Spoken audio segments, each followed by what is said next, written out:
Fishermen travel deep into the Sundarbans region of India. Their work is done for now. They'll wait till morning to fish again.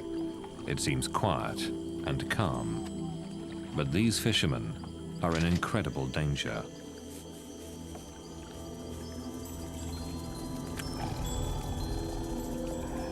From the forest, they're being stalked by the deadliest tiger in the world.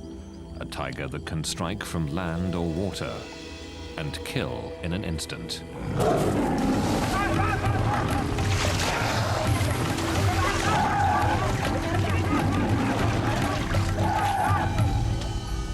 Another victim taken in the night.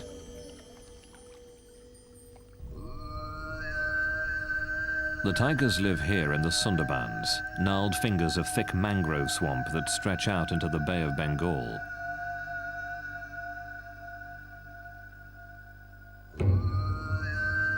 In this dense, tangled forest, every year, people are killed and eaten by tigers. These tiny islands at the mouth of the Ganges River are separated by twisting ribbons of water.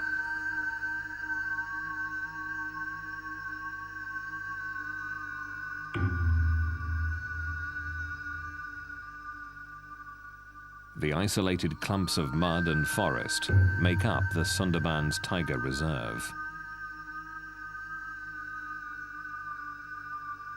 The thick trees hide one of the largest concentrations of wild tigers. But there's something else that sets these animals apart, and the tigers that live here hunt, kill, and eat humans. I was led to a site where tigers killed 2 humans, and you could see the tracks of the tiger approaching the human footprints, and there was still dried blood on the ground. It makes you kind of look around and really reflect that when you're in a place like this, humans aren't dominant. The people of this region live on the edges of the tiger reserve in small villages.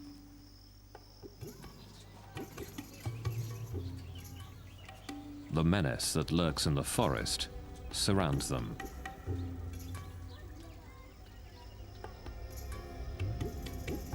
It is a hard life here.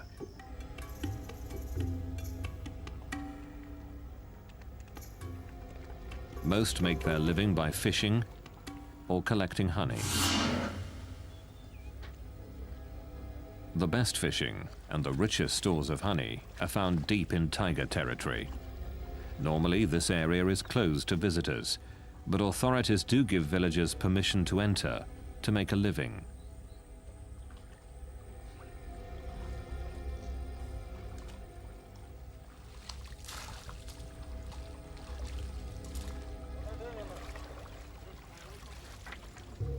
It's here that the tiger attacks occur.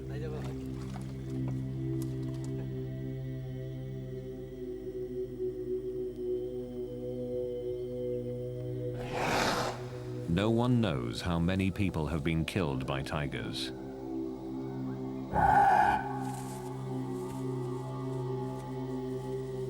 Many deaths aren't reported. And the bodies of the dead are rarely ever found. The tigers go deep into the woods to devour their prey, but the stories live on. Jamuna Sardar. 4 years ago, her husband went fishing for crabs. It was the last time she saw him alive. Sunil Mondal tried to wrench his son from the mouth of a tiger. He failed, and now his son's wife, his son's family, his son's daughter are all left behind.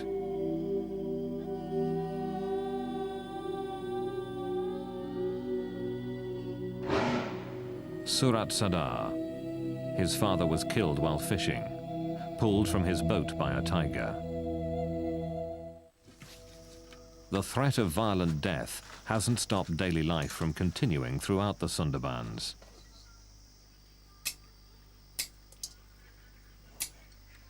Every day, Kamala Mondal can be found at her small village store.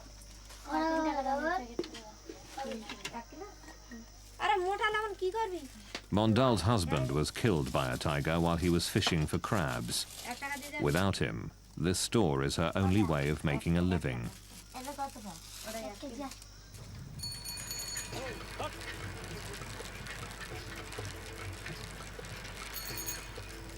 Sudeshna Day is a doctor who works in many of these villages.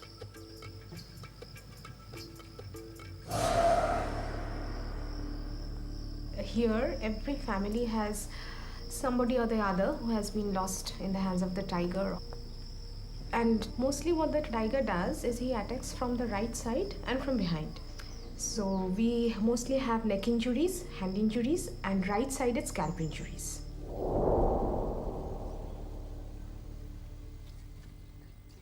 It is very rare to survive a tiger attack. Ashit Mondal is one of the few who have.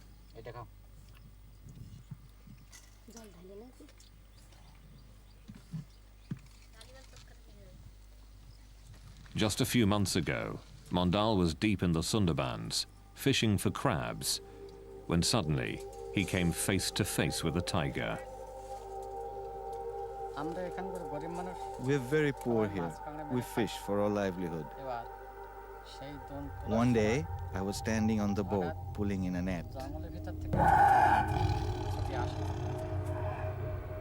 when a tiger came running from the jungle. He saw that I was on the boat and came charging towards me. He jumped into the water, then swiped at me with his paw. The force of it pulled me off the boat. The tiger pulled me down into the water and tried to bite the back of my neck. But it was hard for him to find the right grip. He clawed at the top of my head, scraping off the soft skin and tissue. I hit the tiger as hard as I could, and he ran off. In a few savage moments, Mondal's life would be changed forever.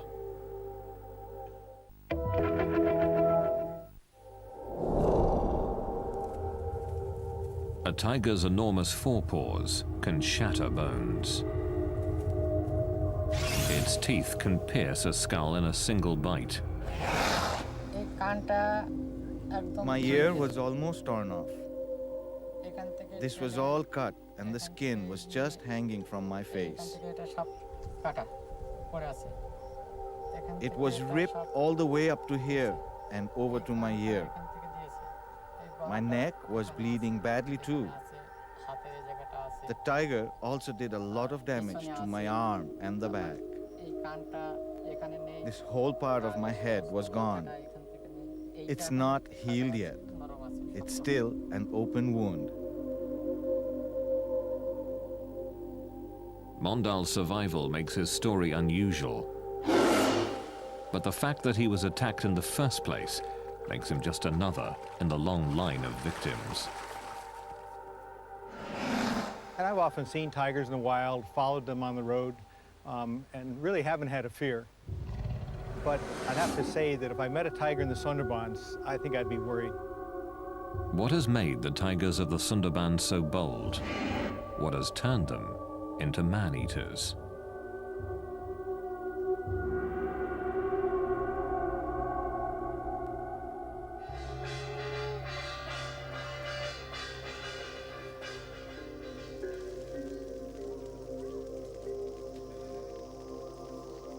Tigers are a deeply entrenched part of the culture in the Sundarbans, a fearsome thread woven into the tapestry of everyday life.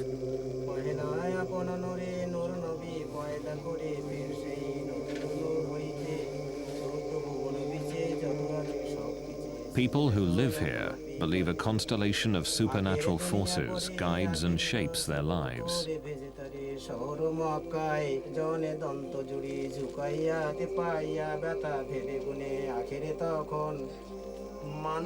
Before entering the forest where the tigers live, the priests and elders of the Sundarbans pray with the villagers, asking for protection.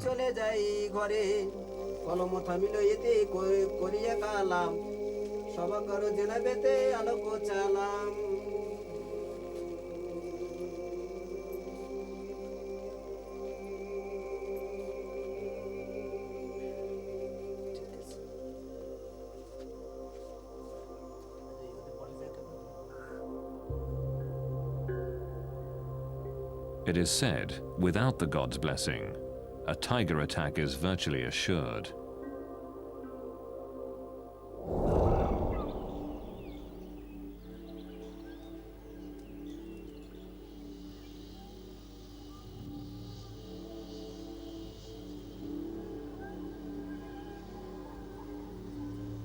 Bandhavgarh National Park is one of those places where wild tigers roam. Found in the heart of India, it is one of a handful of tiger reserves in the country.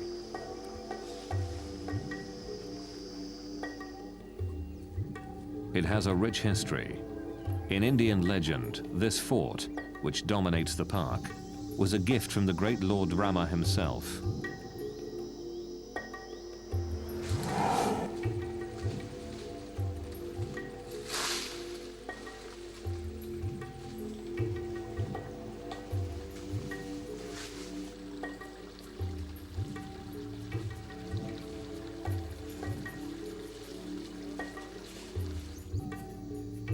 Bandhavgarh has become a favorite tourist destination.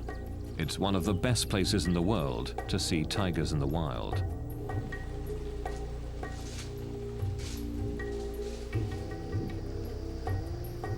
These are Royal Bengal tigers, the same type of tiger that lives in the Sundarbans. And like the Sundarbans, this is certainly not a zoo. The tigers here track and hunt their own food.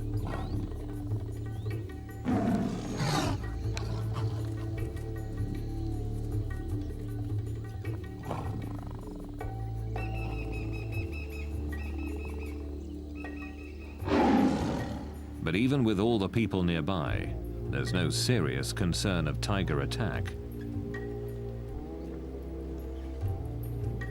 Since the park was established in 1968, no one here has been killed by a tiger. During the same time in the Sundarbans, over 1,000 people have been hunted down.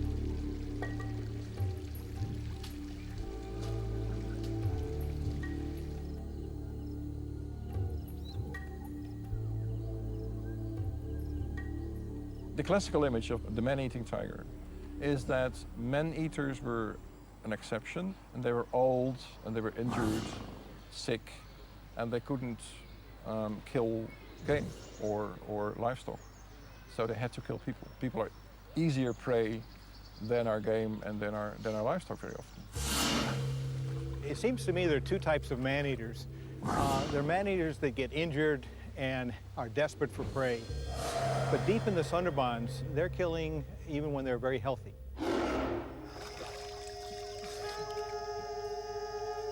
Living in the shadow of the man-eating tigers is part of daily life in the Sundarbans.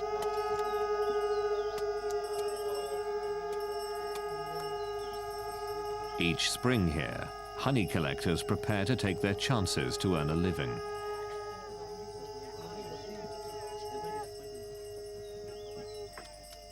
The danger of entering the forest makes this a solemn occasion.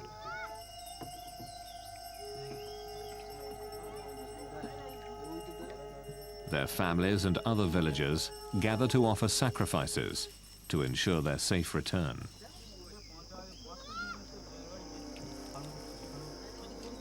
But even with the permission of the park rangers and the blessing of the local priests, men from these villages enter the forest, never to return.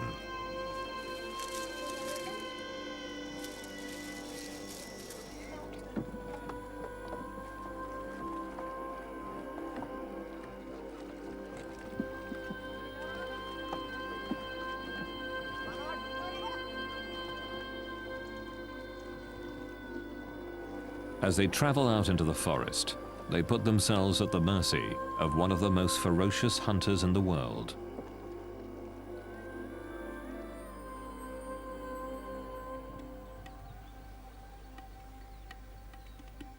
The murky waters, muddy banks, and thick swamps of the Sundarbans make it almost impossible to see the tigers here.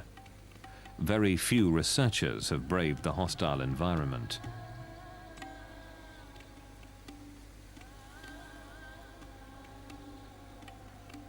Very little is really known about the Sundarbans tigers.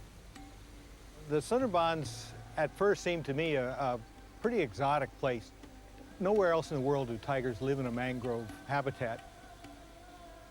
And it's hard to walk. The nematophores make it, I think, difficult even for tigers to go through some habitat. There's deep mud. But there's one thing that tigers need. There's abundant prey, and that's why there are a lot of tigers there. A census is conducted in the Sundarbans to try to answer one of the most basic questions about the tigers of the region. How many are there? The census takers are forest guards who search the muddy banks of this area for tiger tracks.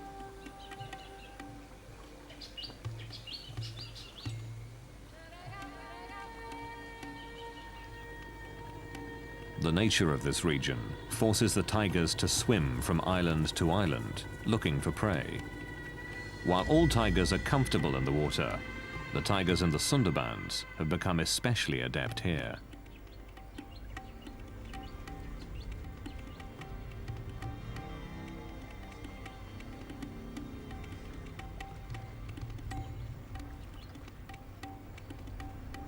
This rare footage captures one of these tigers in the act. Seeing a tiger in deep water can be the last thing a fisherman here ever sees.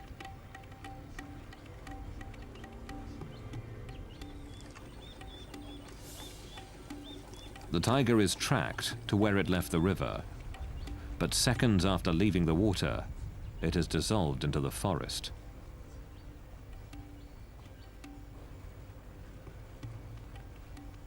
The dense wall of green can easily hide a killer.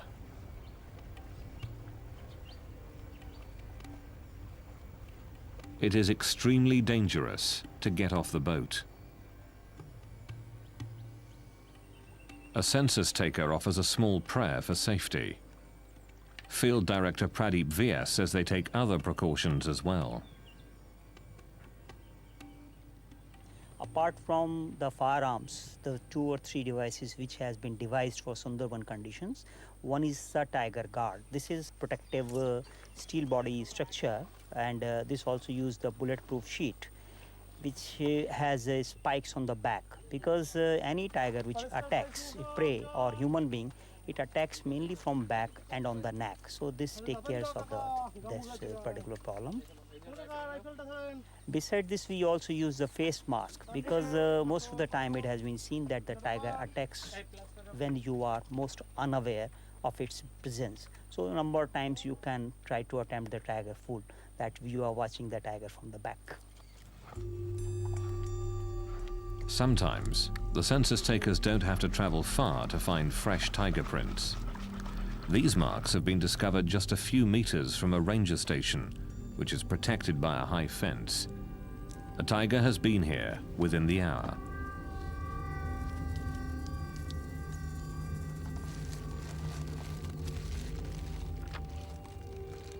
While some work quickly to gather the print, the others keep watch on the forest.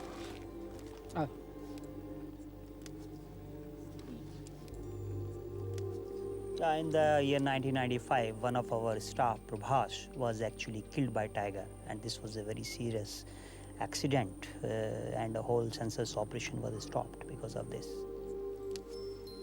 Each tiger's paw print is unique, as individual as human fingerprints. By comparing this imprint to other casts, they can learn if this is a new animal or not. In this way, a rough census of the tiger population is gathered. This paw print, and others like it, are giving insights into this unique animal. Well, the biggest thing we've noticed so far is that the tracks of tigers are really small. So we think male tigers could be even 150 pounds smaller than the big tigers elsewhere. The prey itself may be a part of the reason for the smaller tigers here.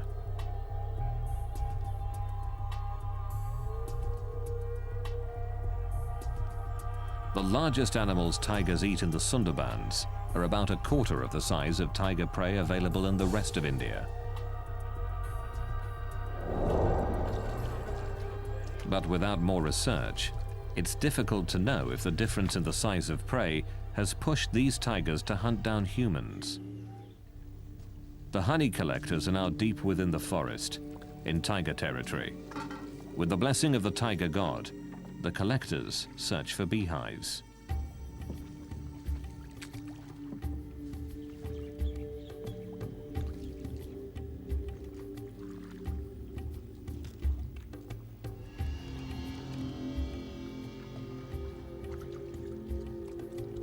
The tigers can be anywhere.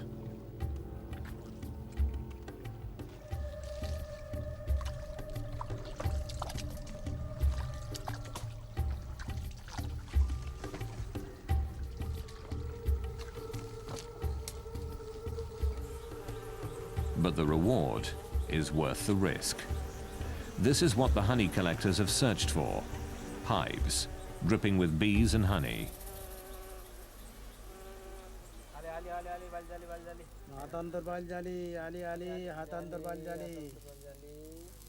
The honey collectors light their bundles of grass to smoke out the bees. Their prayers and their masks are their only protection. There is a story that tigers never attack people from the front, but always from behind. And therefore they have carried out an experiment in the Sundarbans, and they've given the people masks to put on the back of their heads when they were walking through tiger areas. And in the beginning, the tigers seemed to fall for this ruse. But then they cottoned on, and they discovered that this was a ploy. And they again attacked people even though they were wearing a mask.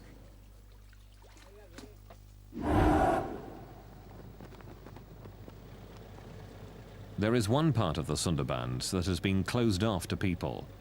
It's known as the core zone. Around this is a ring of land where people with permits are allowed to fish or collect honey. But the core zone is strictly off limits to everyone but government personnel. Field Director Pradeep Vyas and his wardens patrol the area to keep people out. Tiger attacks are certainly more in core zone because tigers are not used to the presence of human beings. They come in contact with people very less as compared to the tigers in the fringe zone. Recently, a group of locals snuck into the core zone.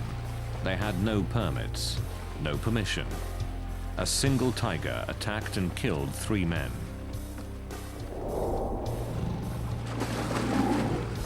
Vyas and the others were shocked by the attack.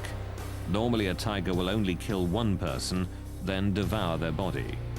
Vyas believes the attack shows how little we know about these ferocious animals. In my opinion, tiger understand human behavior very well, though we have yet to understand the behavior of tiger. With so little known about the tigers here, it's difficult to determine why the attacks occur.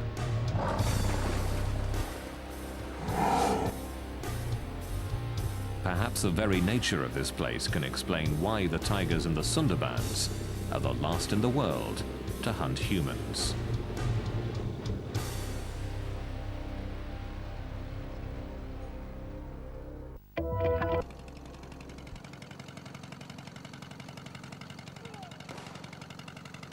The Sundarbans is one of the most dangerous places in the world. Tigers regularly hunt and eat humans.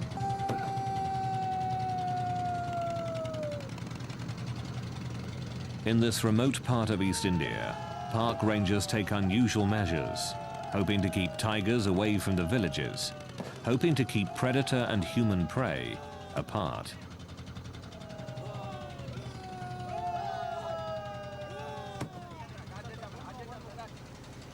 Whether this noisy attempt at animal control works is unknown.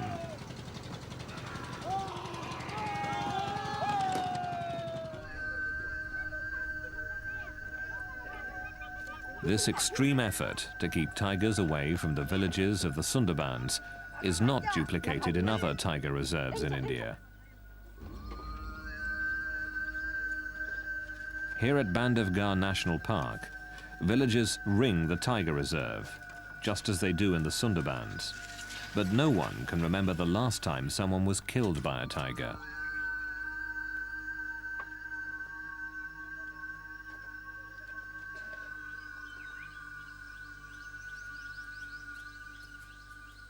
The tigers here don't always keep to the boundaries of the park.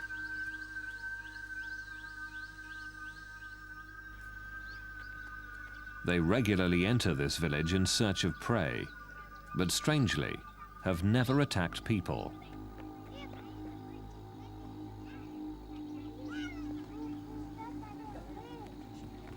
Raising cattle is the primary livelihood here, but the herders have no concern for their personal safety when it comes to tigers.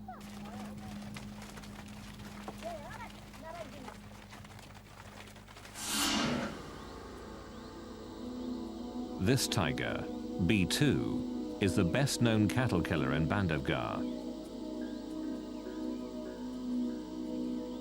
He leaves the park frequently in search of easy prey, but even though he often travels near the villages and comes very close to people, he has never attacked anyone.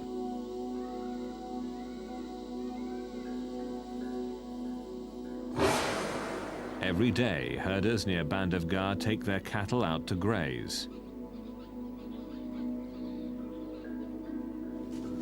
They don't enter the park, but keep to the land just outside Bandhavgarh's boundaries. B2 and other tigers, of course, don't know where those boundaries are.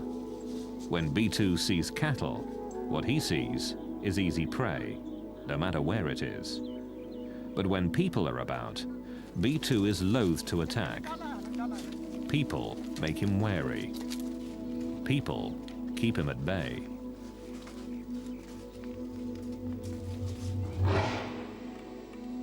B2's most legendary hunt took him far outside the park. There he killed a large cow and dragged it back towards his territory. In a display of amazing strength, he threw the animal over a fence before feeding on it for 2 days. But B2 has never hunted people. His size, strength, and quickness is superior to any human, but he has never attacked.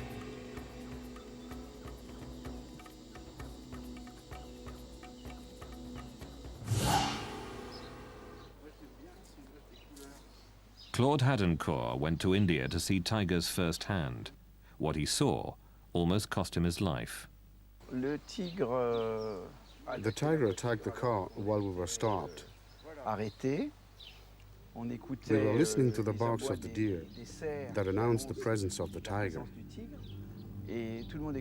Everyone was listening carefully, and when we turned around, we saw the tiger on the road, about 200 meters from us. Effectivement, on l'a vu, et on a pu même faire quelques clichés, quelques photos. He got closer, and we could take a few pictures.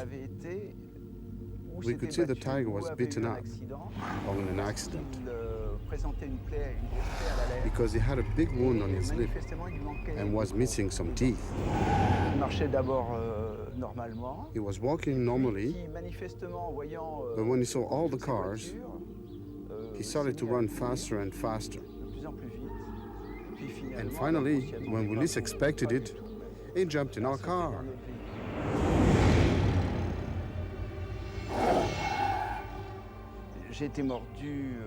I was bitten on the arm and on the hand. And why the hand? When the tiger leaped on me, I fell back. And I instinctively protected myself with my arm on my head. It was a terrifying attack, but a once-in-a-lifetime event. In the Sundarbans, though, the tigers hunt and kill humans regularly. We are in the jungle, fishing, and we are looking for firewood to cook with. In the forest, I saw a tiger lying down. Then it suddenly jumped on my brother. The tiger ran off with my brother in his mouth. I followed him with my axe. And as I ran, I thought, what will I say to my mother or my brother's wife if I go back home without him? I decided to kill the tiger and bring back my brother. I kept running and was able to hit the tiger with my axe. The tiger dropped my brother and ran away. I picked up my brother and tried to bandage his head. I screamed for help, but nobody came.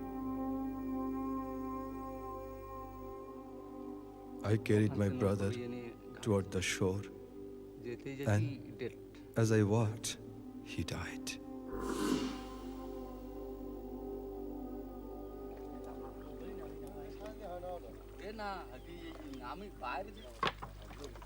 Why do these attacks continue? It's difficult to know what separates the tigers of the Sundarbans from those everywhere else in the world. There are several theories, but little hard proof.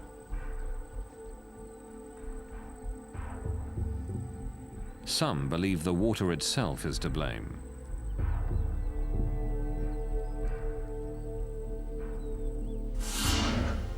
Because the Sundarbans rest on the Bay of Bengal, the salt content of the water is quite high.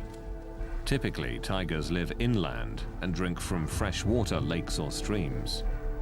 Here, tigers drink the salt water, and some believe that a constant diet of salt water has injured the tigers, putting them in constant discomfort. This pain, it's thought, has made them more aggressive.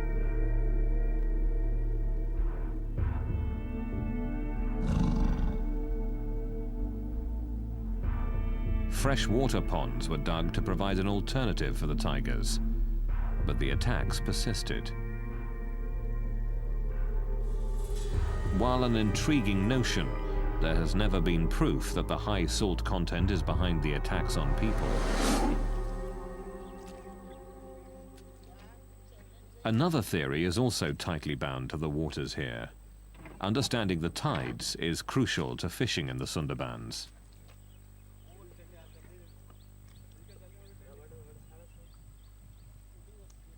In several hours, these nets will be covered with water and perhaps fish.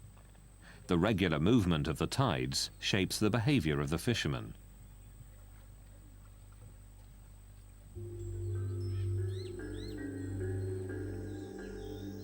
And some who study the tigers of the Sundarbans believe that tides may also make these animals unusually aggressive.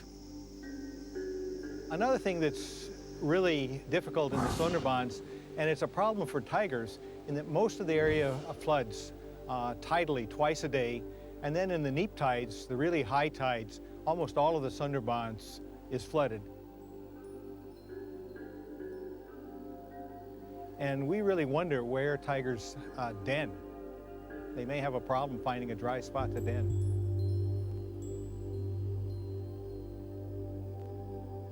There is another theory that the tigers of the Sundarbans are more aggressive than others because conflicts that would be avoided through scent markings have to be played out. When the area floods, scent markings that define tiger territory are washed away. Aggression then becomes the only way to defend the territory.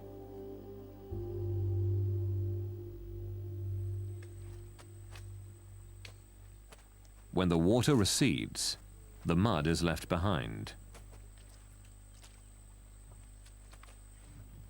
Some believe this mud makes it more difficult for the tigers to hunt, so they resort to easier prey, man. Another theory suggests that tigers don't knowingly hunt humans. Making a living in the Sundarbans is back-breaking work. Collecting firewood or rigging nets means constant stooping and bending. Some experts believe that in this vulnerable position, tigers can mistake a person for a small deer.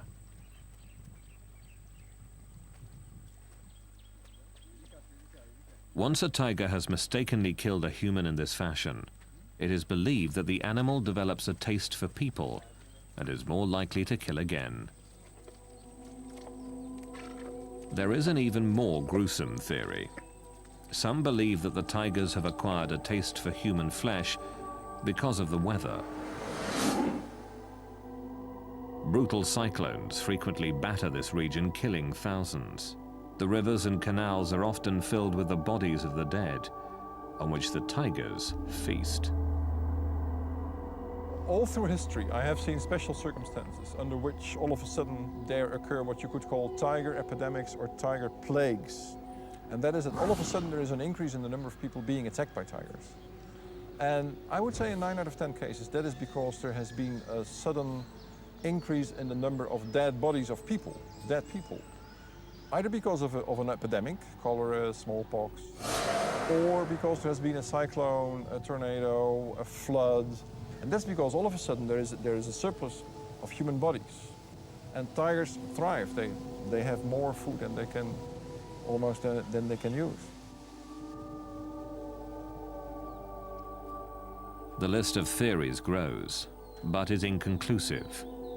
The tigers in the Sundarbans are certainly unique, and perhaps the explanation for their behavior can be found by looking not at tigers, but people.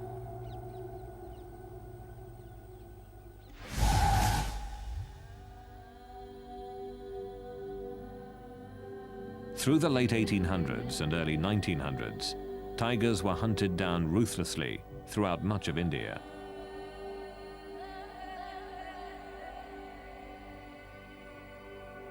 But what is less well known is that tigers were taking their own.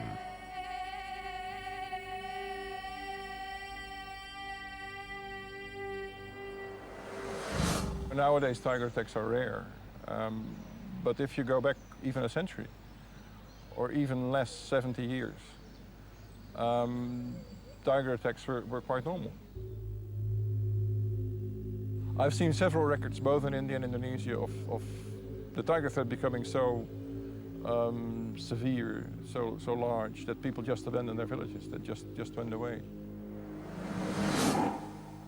Tiger attacks so fierce that they emptied entire villages are hard to comprehend today. There are estimates that as many as 300,000 people were killed by tigers from 1800 to 1900. The answer was obvious. Fewer tigers would mean fewer tiger attacks. Open season was declared on tigers.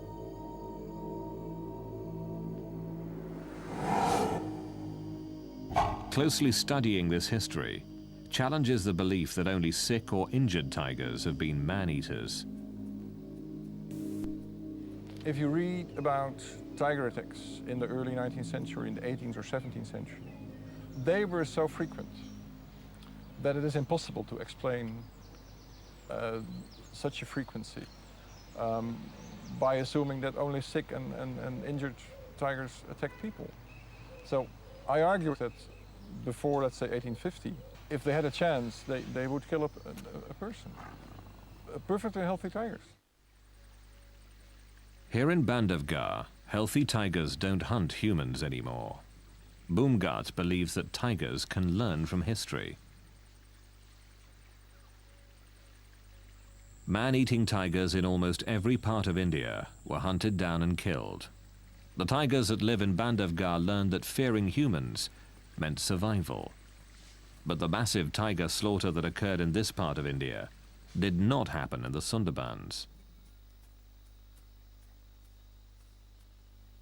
I think tigers across India have faced hunting pressures for a long time, and so they're much more wary of humans than the tigers in the Sundarbans.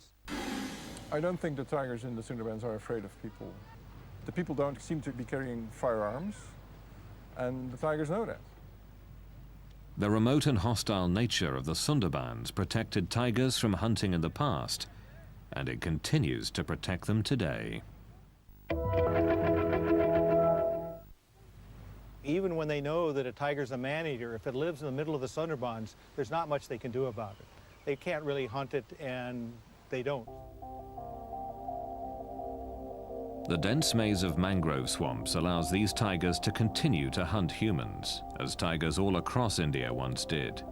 From mother to cub, tigers here have passed on a taste for humans from generation to generation.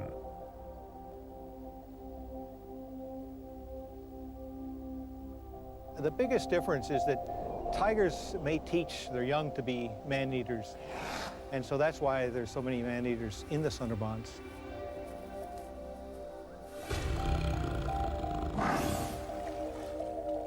Not fearing humans, the tigers here keep hunting them, and the killing continues.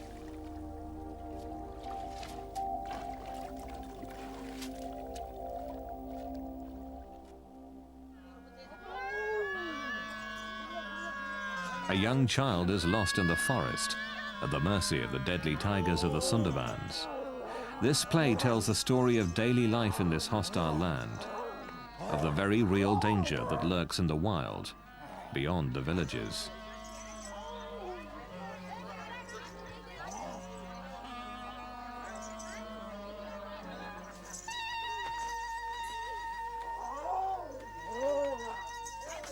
The people here believe that the tiger god, Daksin Ray, can kill if he is displeased.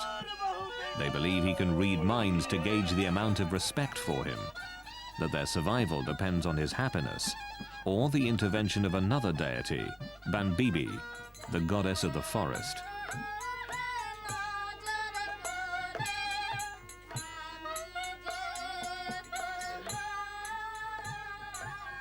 It is a constant balance between life and death.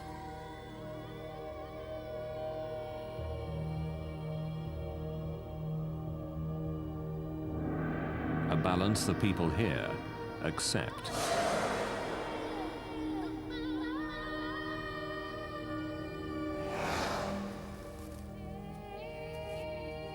They realize that while the tigers make the forest dangerous, that very danger protects the forest and their livelihood.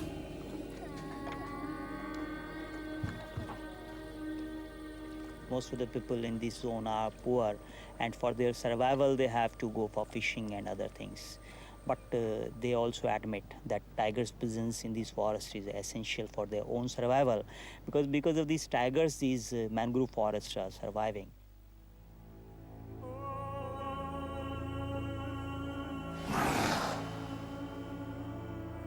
The villages here are filled with orphans and widows, and people who have harrowing tales of survival.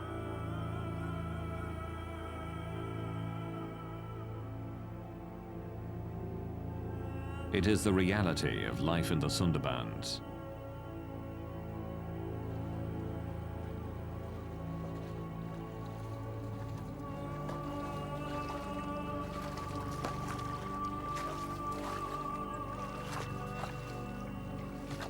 People here understand the risk.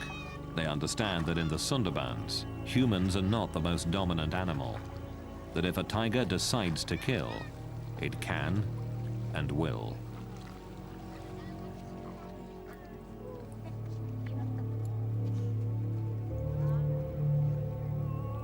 This is a place which has remained virtually untouched by time.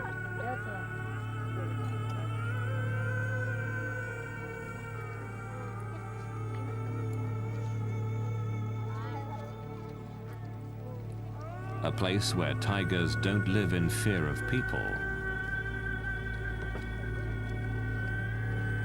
Here, tigers still reign supreme.